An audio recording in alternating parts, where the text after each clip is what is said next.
Good morning, it's good to see you guys again. This is just going to be a little bit of a review over engine size and how we calculate that and some of the factors that will increase or decrease the particular engine size.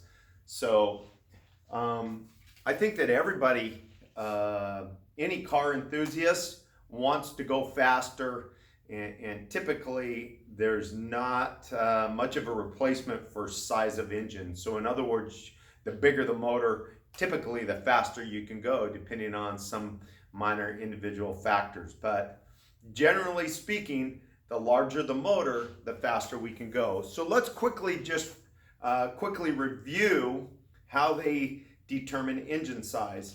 Now, engine size is determined by the area of a cylinder multiplied by the number of cylinders, and that gives you an engine size. And there's a formula for that, and we've reviewed that before. And what it is, the simplified, is pi times r, or the radius, squared, times the height of the cylinder, or the stroke. I'm going to write that right here, stroke,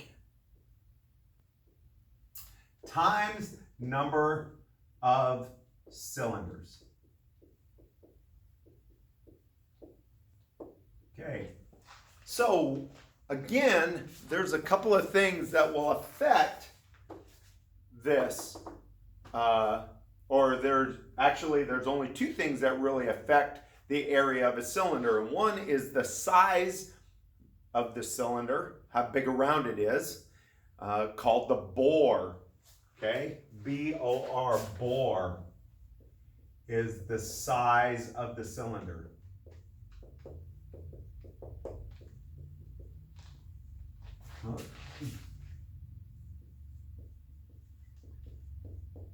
And the second thing is the stroke, or the height of the cylinder.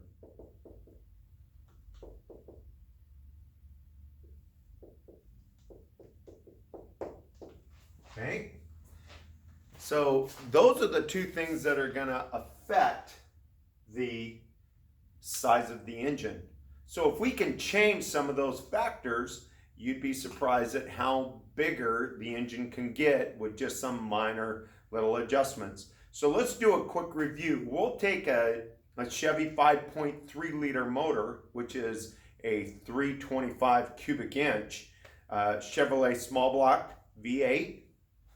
And we'll take a look at the numbers, and then we will make some adjustments in those, just minor adjustments, and see how that changes the engine size. Okay, so a typical 5.3 liter motor, a 5.3 liter, which is equal to a 325 cubic inch, or CID, which stands for cubic inch in diameter motor. That's what a 5.3 Chevy motor is. And its dimensions from the factory have a bore size. Its bore is equal to 3.780 inches. It's a 3.780 inch bore. That is the diameter across the bore itself.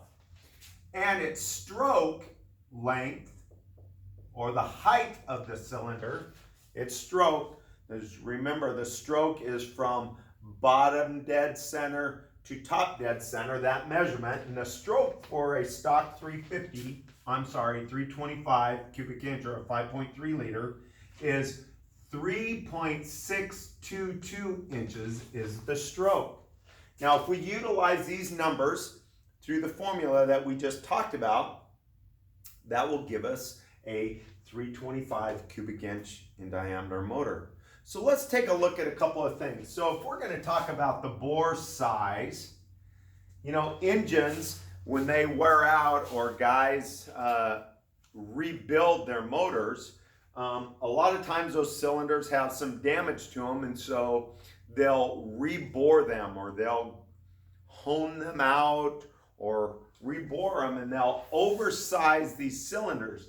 So a lot of times they'll increase the cylinder by 60 thousandths of its bore, 0.060, 60 thousandths. So in other words, the bore becomes 60 thousandths of an inch larger. So if we do that, we would take this bore, add 0.060 inches of size to it, and now our bore would be a our cylinder would be a 3.840 size motor. All I did was add 60 thousandths to the stock size. Now let's add a little bit to the stroke.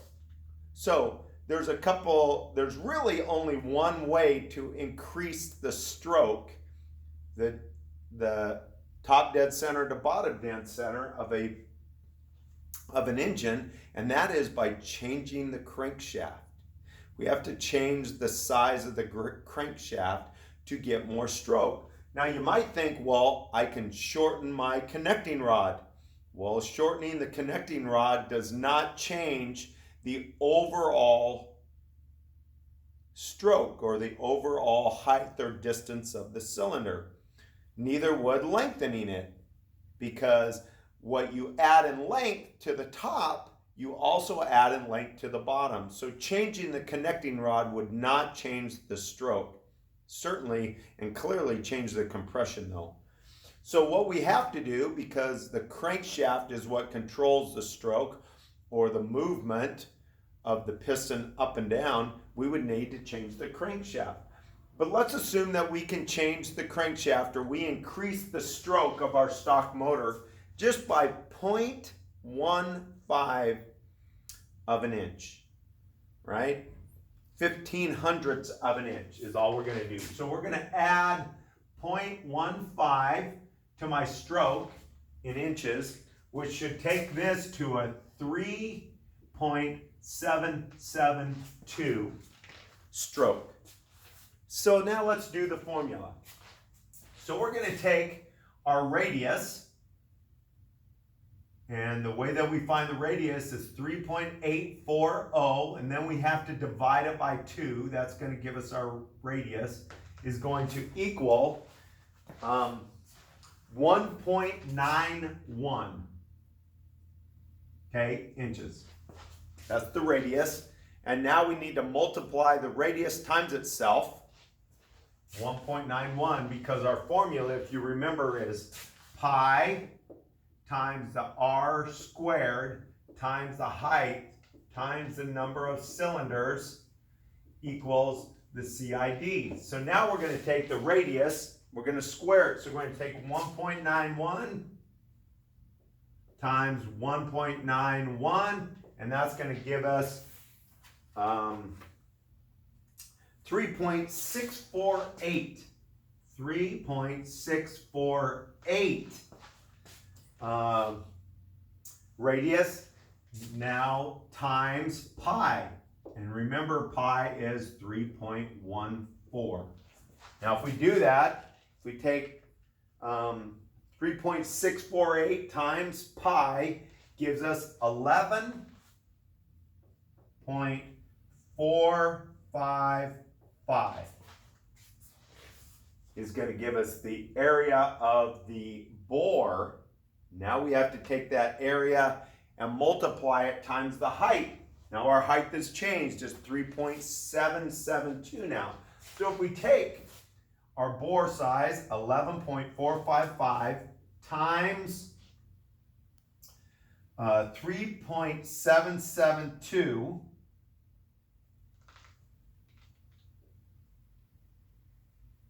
that's going to equal 42.613. I'm rounding up, it's 6.1278 something, I don't remember. It comes to 42.613. That is now the area of one cylinder. So now I need to take my 42.613 times how many cylinders? 8 times 8 cylinders And that equals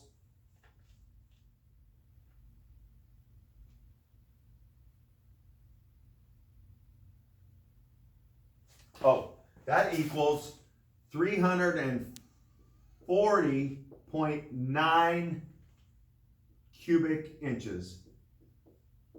CID. So that means that our engine now, again, rounding up, would be a 341 CID. So in other words, we've increased our engine size in cubic inches in diameter by 17 cubic inches by adding 60 thousandths to our bore size and just 0.15 inches to our stroke. Increases it by 17 cubic inches. So now I've got a 341 instead of a 325.